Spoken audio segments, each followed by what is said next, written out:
Merci beaucoup. Elle est la vérité. Et je ne sais pas si on en est réellement convaincu que c'est la vérité. Et que c'est en tout cas pour ça qu'en tant qu'assemblée, on se rassemble pour l'ouvrir, l'étudier et recevoir ce que Dieu communique au travers de la parole de Dieu pour nous instruire, nous dire qui il est, qui nous sommes et comment retrouver la communion avec lui. Ce matin, on va continuer notre parcours dans la première épître de Jean. Vous savez qu'on l'a initié depuis un certain temps, ce parcours. Et en préparant ce moment, je me suis posé la question que peut-être l'un ou l'autre, ou peut-être même moi-même, on se serait posé la question s'il n'y avait pas plus utile, peut-être plus prioritaire, au vu des circonstances, que de suivre scrupuleusement l'étude de la première épître de Jean. Peut-être qu'il y a des sujets qui sont plus importants, comme faut-il craindre la vaccination ?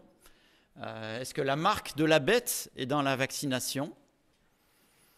Le Conseil d'État accepte le mariage pour tous ? Peut-être que c'était le sujet qu'il fallait traiter ce matin. Les restrictions de liberté, dont celles d'expression de la vie de foi, sont limitées. Exemple, ce matin, on ne chante pas. Ou bien où en sommes-nous par rapport aux prophéties de l'Apocalypse ? Peut-être que ces sujets étaient bien plus importants, primordiaux, par rapport à suivre d'une manière scrupuleuse l'épître de Jean.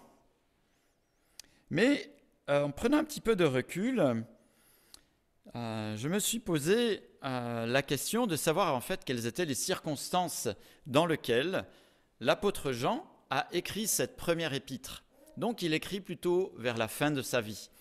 Et avec l'apôtre Jean, on a un témoin qui a traversé tout le premier siècle après la naissance de Jésus. Et il faut dire que ce premier siècle aura vu des dirigeants politiques qui étaient assez épicés, voire fous, psychopathes ou dictateurs. Chez les Romains, par exemple, on avait un qui est connu, qui était plutôt lui, qui n'était pas un empereur, mais qui était un procurateur plutôt, en Judée, c'était Pilate. Pilate était quand même assez spécial. Mais parmi les empereurs, on a quand même eu au 1er siècle une sacrée brochette. Caligula, Claude, Néron, Vespasien, Titus sont des empereurs du même calibre que Pol Pot, Staline ou Hitler. Même si on enjolive l'histoire romaine, c'était quand même des dictateurs qui étaient sanguinaires, fous et capricieux, et qui ont, sur un coup de tête, même pas forcément pour une idéologie, tué des milliers de personnes, ou fait tuer des milliers de personnes. Côté juif, ça n'allait pas mieux à l'époque. Je rappelle qu'au moment où on va célébrer bientôt Noël, qui nous rappelle la naissance de Jésus, peu de temps après, Hérode le Grand, c'est quand même un personnage qui a fait une coupe profonde dans la population de l'époque, parce qu'il a fait éliminer tous les enfants d'une tranche d'âge pour être sûr que le futur roi n'y soit pas. Et puis, il y a eu d'autres événements assez marquants durant ce premier siècle, dont le principal, vers l'an 33, la crucifixion de Christ, qui s'est suivi du martyre d'Étienne, de celui de Jacques. Il y a eu une famine en Judée, l'expulsion des Juifs de Rome, l'incendie de Rome et persécution des chrétiens, la révolte des Juifs contre Rome et la fuite des chrétiens de Jérusalem à l'est de la Jordanie, le martyre de Jacques, le frère de Jésus, le martyre de Paul et de Pierre aussi, la chute de Jérusalem, de Massada et la grande persécution romaine de l'Église. Voilà les circonstances que l'apôtre Jean traverse durant son existence. Elles sont dramatiques et c'est intéressant de voir quel message justement l'apôtre Jean écrit après avoir traversé ce siècle, on pourrait dire quand même ultra mouvementé. Alors, le sujet qu'il traite, ce n'est pas l'hétérosexualité, ce n'est pas la liberté de culte, ce n'est pas un État indépendant pour Israël, même s'il y a les Zélotes qui s'étaient révoltés et qui le voulaient, hein, et ce n'était pas la justice au tribunal international pour les dictateurs qui étaient fous et furieux. Ce que montre l'apôtre dans cet épître, et ce qui est important pour lui qu'il soit communiqué, les deux sujets qui sont le plus importants pour lui, qu'il traite dans cet épître, concernent Jésus et concernent ceux qui ont placé leur foi en Christ. Au regard de tout ce qu'il a traversé, les sujets qu'il traite sont ceux qui concernent Jésus et ceux qui ont placé leur foi en lui. Le premier message souligne le fait que Jésus est bien le Fils de Dieu. On l'a déjà vu dans plusieurs passages, on va encore ce matin s'y arrêter. Jésus est bien le Fils de Dieu, incarné en homme, hein, dimension à la fois divine et dimension humaine. Pourquoi insiste-t-il là-dessus ? Parce qu'en touchant soit la dimension divine, soit la dimension humaine, eh bien, on remet en cause son œuvre, sa médiation, c'est-à-dire le salut, la substitution et ce qu'il a accompli pour nous à la croix. Et dès le 1er siècle, il commençait à y avoir des personnes dans l'environnement de la spiritualité qui touchait à Christ, à la chrétienté, hein, qui disaient que, en fait, la Bible avait un message caché et que la vraie nature de Jésus n'est pas vraiment celle qui était présentée par les apôtres. Et au 2e siècle, cette idée prendra encore plus corps, et ce sera le gnosticisme, les gnostiques. Hein. Et sans rentrer dans les détails de l'aspect gnostique, hein, ce qui ne colle pas avec ce qui nous est montré de l'œuvre de Dieu et de ce que Jésus a fait, c'est que le principe de la gnose, c'est que c'est l'initiation de choses cachées, de choses qu'on nous a cachées. Donc venez, je vais vous montrer ce qui a été caché depuis toujours. Moi, j'ai le secret.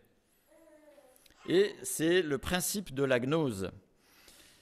Comme si le sens profond de la vie était un mystère qui était en off, dans l'ombre, réservé à une élite qui serait illuminée en transmettant les choses qui sont cachées.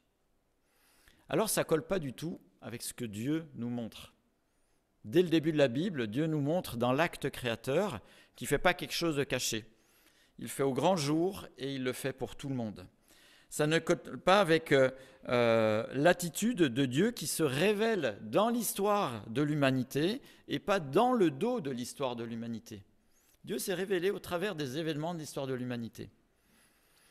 Et ça ne colle pas avec le ministère de Jésus qui n'avait rien à cacher, qui avait un ministère qui était public et non une confrérie où il était avec ses 12 pour dire quelque chose de subtil que les autres ne savaient pas. Et d'ailleurs, Jean le rappelle ici, il dit « Dieu est lumière, il n'y a pas de ténèbres en lui ». La manière dont Dieu se révèle est une manière qui est claire et évidente. D'une manière générale, la Bible nous montre clairement que celui qui cache, qui se déguise, qui dissimule ses intentions, qui fait les choses dans l'ombre, en off, signe très clairement l'inspiration de l'ennemi de Dieu, qui a toujours quelque chose de subtil, de plus à donner que bien évidemment Dieu n'a jamais donné. Et c'est un peu le principe de la gnose. Et donc c'est super important d'avoir un écrit de quelqu'un qui a été proche de Jésus et qui nous rappelle ici les intentions de Dieu, qui était Jésus et les intentions de Dieu au travers de Jésus. Et les informations que l'on a ici de l'apôtre Jean, et je pense que c'est aussi pour ça que Dieu a permis que le dernier apôtre traverse tout ce siècle, c'est pour nous donner des informations qui sont de première main. Alors peut-être que ces informations vous endorment derrière vos écrans, je ne sais pas si vous êtes endormis par ce que je dis, hein, mais les informations que Dieu donne au travers l'apôtre Jean ici sont importantes pour tous ceux qui ont placé leur confiance en lui. Parce que Dieu les appelle à exprimer la même vie que Christ. Ce n'est pas juste, j'ai l'info que Christ est le meilleur, mais le fait qu'il soit le meilleur doit nous rendre meilleurs avec lui. Et c'était aussi un sujet d'actualité pour l'apôtre Jean, parce que l'autre pendant de l'époque, c'était que tout l'empire romain tournait autour de l'hédonisme. Et les grandes conquêtes romaines, dont on nous a peut-être bassiné les oreilles pendant nos études quand on était enfant, eh bien, ces grandes conquêtes romaines, alors certes, ont apporté du progrès pour l'époque, mais en fait servaient à piller les régions conquises pour amener tous les trésors sur Rome, pour que Rome continue à faire la fête. Et en fait, le point central de la vie romaine, c'était l'hédonisme, c'est-à-dire l'hédonisme, la recherche du plaisir et l'évitement des souffrances. Et cette idée a même influé ces pseudo-croyants, les gnostiques, qui prétendaient que pour atteindre le salut, la perfection, on pouvait le faire sans effort moral, sans véritable transformation. C'était une illumination mystique qui faisait que tout allait mieux et qui nous connectait à l'être suprême. Il me semble que ces idées des hédonistes, ces idées où il n'y a pas besoin de changer notre vie, n'ont pas que infusé au 1er siècle et pas uniquement dans l'Empire romain. Il me semble qu'ils ont bien infusé notre société occidentale. Et c'est assez intéressant de voir, dans le contexte que l'on traverse, certains titres de journaux. Les jeunes sont la génération sacrifiée. J'ai vu un titre, année 2020, la pire année. Les jeunes de 14-18, ils ne sont plus là pour en parler. Les jeunes de 39-45, qui nous ont acquis la liberté que l'on utilise à tort et à travers, ils ne sont plus là pour en parler. En fait, quand on parle de génération sacrifiée, ou d'année 2020, la pire année, c'est qu'on a mal à notre hédonisme. Surtout. Et que les centres d'intérêt secondaires sont devenus les centres d'intérêt centraux.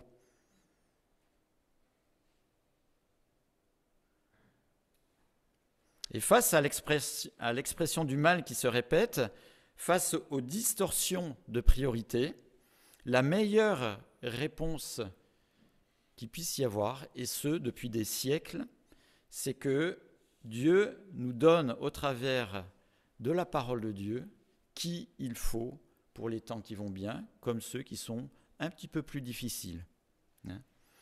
Et c'est ce que rappelle Dieu ici dans cet épître. Christ est le point de départ, Christ est le chemin et la conclusion aussi d'une vie victorieuse. Christ, le chemin de vie, Christ, l'unique chemin de vie. Pourquoi lui et pas un autre ? Et c'est ce que va nous montrer la suite de ce texte qu'on va lire dans la première épître de Jean. On sera au chapitre 5 et on va être au verset 6. Mais avant, on va encore écouter un cantique. Jésus quitta le trône de son Père. Est-ce que ça nous suffit, ce que dit la Bible ? Très joli cantique. Et justement, je vous invite à ouvrir les Bibles dans la première épître de Jean, chapitre 5, les versets 6 à 13. 1 Jean, donc l'épître, pas l'évangile, 1 Jean, chapitre 5, les versets 6 à 13.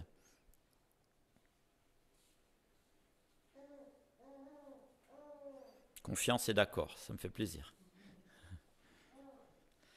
C'est lui, Jésus-Christ, qui est venu à travers l'eau et le sang. Non avec l'eau seulement, mais avec l'eau et le sang. Et c'est l'Esprit qui en rend témoignage, parce que l'Esprit est la vérité. Ainsi, ils sont trois à rendre témoignage. L'Esprit, l'eau et le sang, et les trois sont d'accord. Si nous recevons le témoignage des hommes, reconnaissons que le témoignage de Dieu est plus grand, car c'est le témoignage de Dieu, celui qu'il a rendu à propos de son Fils. Celui qui croit au Fils de Dieu possède ce témoignage en lui-même. Celui qui ne croit pas Dieu fait de lui un menteur, puisqu'il ne croit pas au témoignage que Dieu a rendu au sujet de son Fils. Or, ce témoignage, Dieu nous a donné la vie éternelle, et cette vie est dans son Fils. Celui qui a le Fils a la vie. Celui qui n'a pas le Fils de Dieu n'a pas la vie. Voilà. On va s'arrêter sur ces versets. Ce qu'énonce ici l'apôtre Jean, c'est qu'il y a plusieurs faits qui montrent l'exclusivité de Jésus. L'eau, en rapport avec son baptême, le début de son ministère. Le sang, en rapport avec l'achèvement de son ministère.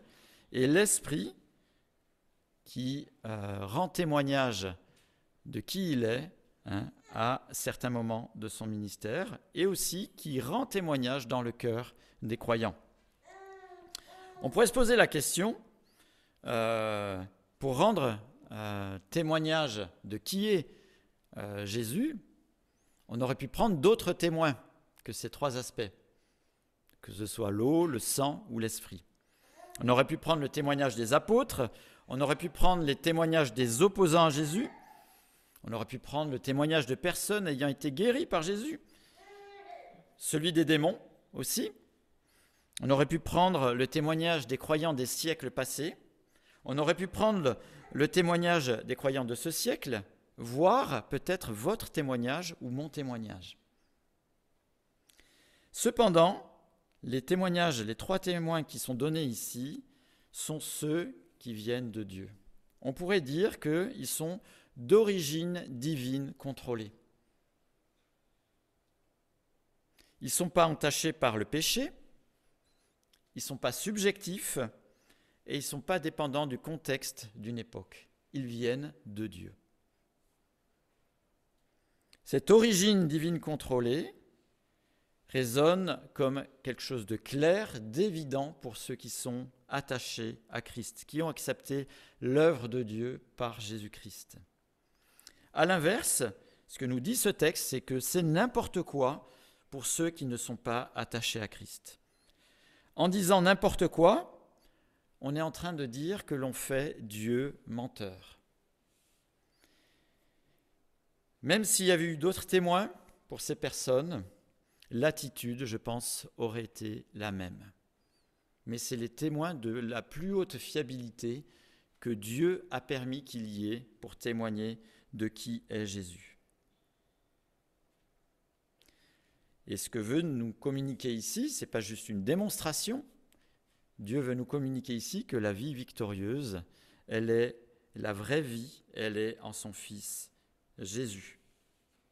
Alors, quels sont ces trois témoins, ces trois témoignages qui sont donnés ici dans ce texte? Je rappelle, pour vous qui peut-être lisez assidûment la parole de Dieu, que dans l'Ancien Testament, quand on avait un différend avec quelqu'un, quand il y avait une affaire qui devait être éclairée, il fallait que ça se résolve sur la présence de 2 ou de 3 témoins. Et là, on voit que l'apôtre souligne le fait que Dieu ne s'est pas contenté juste de 2 témoins, mais de 3 témoins. Je rappelle aussi que cette recommandation, elle est toujours valable pour nous qui sommes de l'autre côté de la croix. Et il nous est dit que si on a un différend avec notre frère, il faut aller le voir, essayer que les choses se résolvent. Si malheureusement ça n'aboutit pas, que ça puisse se faire en présence de 2 ou 3 témoins. Le premier témoin ici, c'est l'eau, en rapport avec son baptême, le baptême de Jésus, au début de son ministère terrestre. En Matthieu 3, versets 16 et 17, alors peut-être vous pouvez prendre les notes, je vais lire tout de suite. « Dès que Jésus eut été baptisé, il sortit de l'eau. Et voici les cieux s'ouvrirent, et il vit l'Esprit de Dieu descendre comme une colombe et venir sur lui. Et voici une voix fit entendre des cieux ces paroles. Celui-ci est mon Fils bien-aimé, en qui j'ai mis toute mon affection. Celui-ci est mon Fils bien-aimé, en qui j'ai mis toute mon affection. Par solidarité aux hommes pécheurs, Jésus, qui n'avait pas besoin de ce baptême de repentance, s'est fait baptiser. Il partage leur vécu. Et à ce moment-là, il y a eu ce témoignage public qui a été rendu à son identité. En même temps, on voit que au début de son ministère, à la fois l'Esprit, le Père et le Fils sont en accord pour le point de départ de ce ministère. Le deuxième témoin que l'apôtre Jean souligne ici, c'est le sang, en rapport avec la mort et la fin du ministère terrestre de Jésus et aussi après sa résurrection.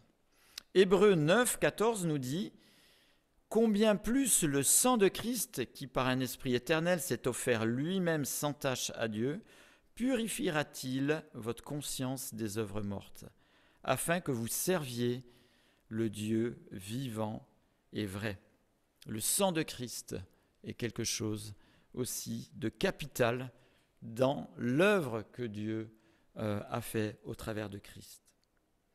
Il se donne volontairement ici-bas comme victime parfaite pour le péché, pour les pécheurs, et c'est bien la même personne qui meurt, même si c'était remis en cause déjà au 1er siècle, et c'est pour ça que l'apôtre insiste, lui qui a été témoin de ces choses, et bien sûr, ça continue à être remis en cause de temps à autre, que c'était bien la même personne qui est morte. Troisième témoin, l'Esprit. Et là, je vous propulse dans les jours qui arrivent, où on va se souvenir de la première venue de Jésus. Et si on lit dans l'évangile de Luc, au chapitre 1, les versets 34 et 35, l'ange dit à Marie, l'ange lui répondit, « Le Saint-Esprit viendra sur toi, et la puissance du Très-Haut te couvrira de son ombre. C'est pourquoi le Saint-Enfant qui naîtra de toi sera appelé Fils de Dieu. » Saint-Esprit est présent dès le début. Il a été présent aussi au moment du baptême, on l'a vu tout à l'heure dans le texte qui nous parlait qu'il est descendu comme une colombe. Et dans le discours de Pierre en acte 10, il est dit ceci, verset 38, « Vous savez combien Dieu a oint du Saint-Esprit et de force Jésus de Nazareth, qui allait de lieu en lieu, faisant du bien et guérissant tous ceux qui étaient sous l'empire du mal, car Dieu était avec lui. » L'Esprit est l'autre témoin.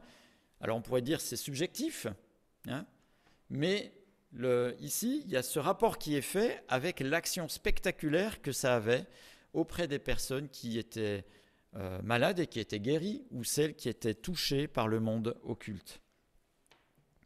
La présence de l'Esprit est au départ, pendant le ministère et lors de la résurrection de Christ. Notons que ces trois témoins, l'eau, l'Esprit et le sang, l'eau, le sang et l'Esprit, sont uniques dans toute l'histoire de l'humanité. Unique. Qui, dans l'histoire de l'humanité, a été cité comme fils de Dieu. Pas par les hommes, mais par une voix qui n'était pas celle des hommes. Qui a démontré par sa mort et sa résurrection une victoire totale sur le péché. C'est bien beau de dire j'ai l'Esprit de Dieu, etc., mais ça a été démontré par la résurrection. Et l'effet tangible de l'action de Dieu au travers de Jésus s'est vu pendant son ministère.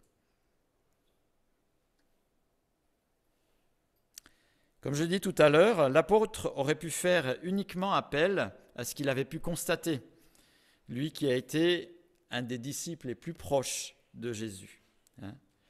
Mais ça aurait pu prêter à caution, on aurait pu discuter la chose. Ici, le témoignage est irréfutable et incontestable.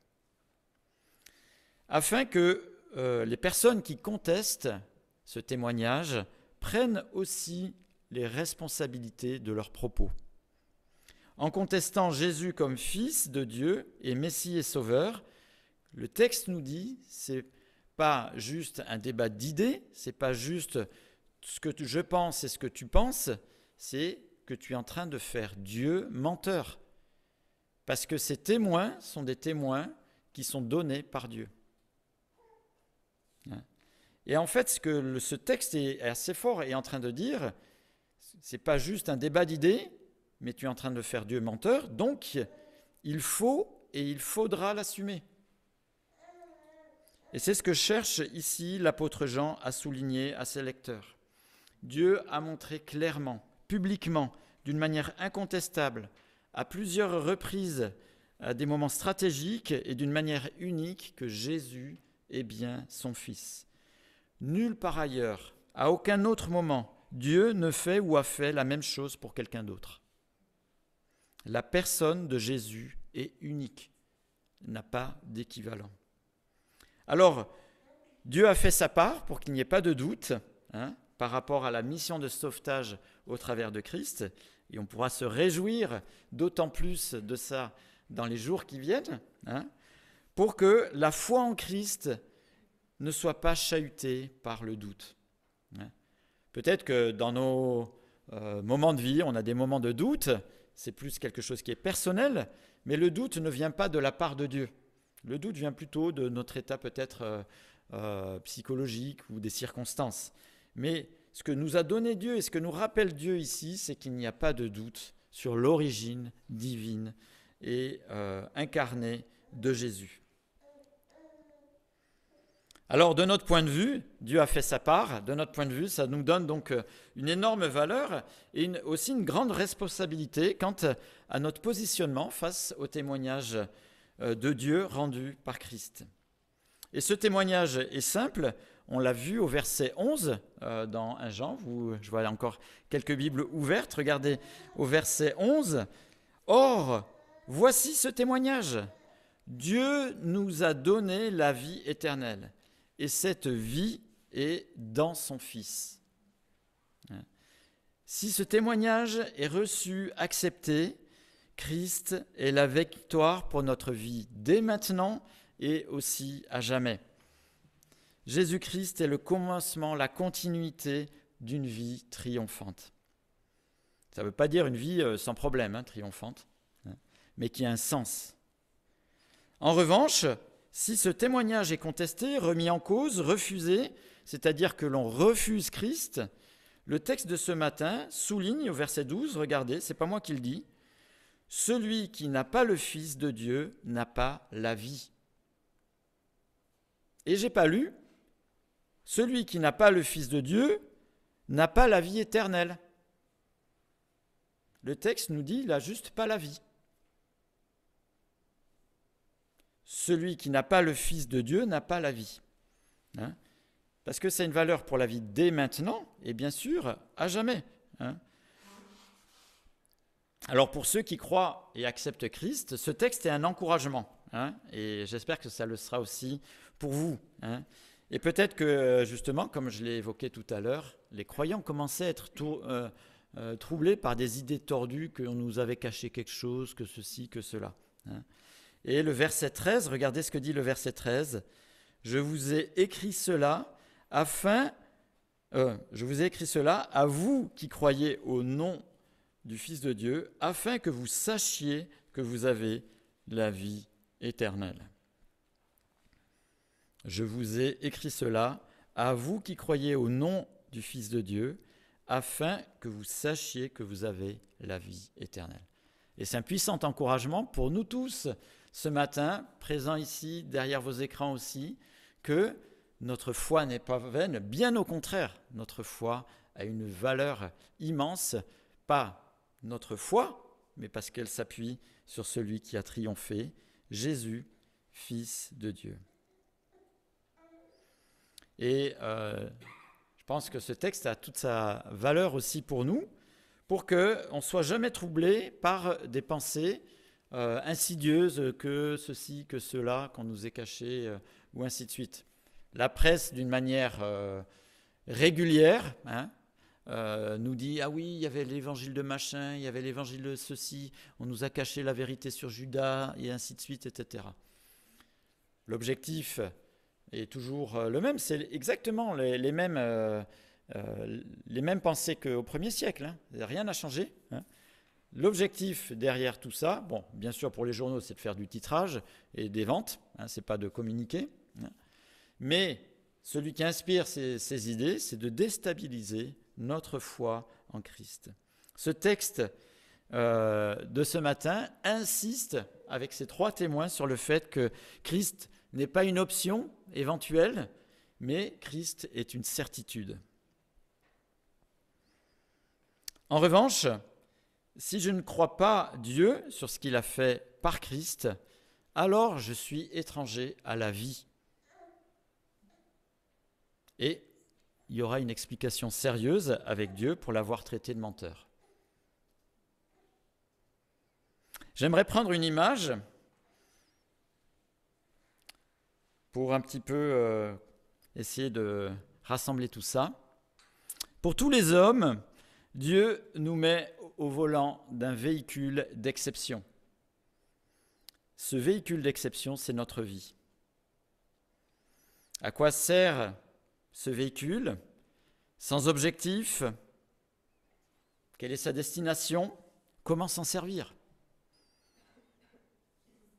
Soit je prends conseil auprès de son concepteur pour utiliser le GPS avec la bonne adresse, écouter et suivre la voie des indications pour arriver au bon endroit. Soit j'envoie bouler le concepteur et je tâtonne d'une manière empirique pour essayer de faire avancer le véhicule et tourner en rond en poussant ce véhicule toute une vie durant, sans objectif et sans destination. Peut-être même à me demander à quoi sert un tel véhicule. Dieu nous donne une vie.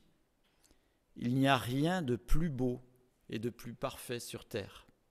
Rien de plus beau et de plus parfait sur terre. Dieu nous en donne le mode d'emploi, l'utilité, la valeur au travers de la Bible. Dieu nous en donne la clé de démarrage par Christ. La voie du GPS n'est pas une voie synthétique, mais celle de l'Esprit de Dieu.